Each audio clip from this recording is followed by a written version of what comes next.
Hello everyone, today we are demonstrating the water filling mechanism for your HydraGEN units.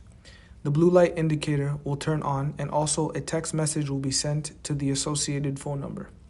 Please wear protective gloves and glasses before starting the refilling process.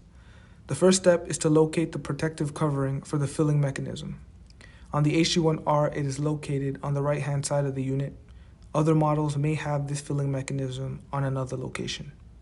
To start the filling process, please open the latch lock. Inside the covering, you will see the momentary switch, an electrical plug, and a white plumbing shutoff valve.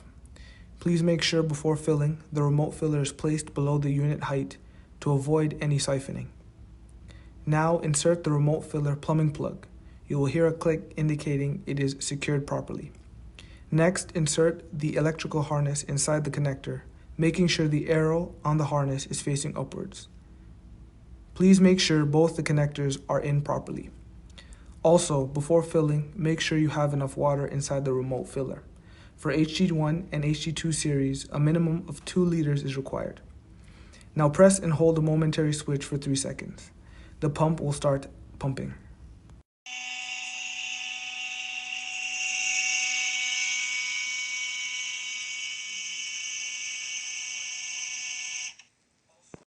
Once the pump stops pumping, you will see the blue light turn off.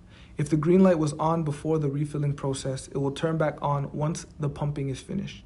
Once you've finished pumping, remove both the connectors. The plumbing connector can be taken off by pressing the tab you see here. Close the lid and latch. Your HydraGEN device is now refilled successfully. For additional information, please refer to the water refilling manuals provided with the device or go to www.dynaCERT.com. Thanks for watching the video.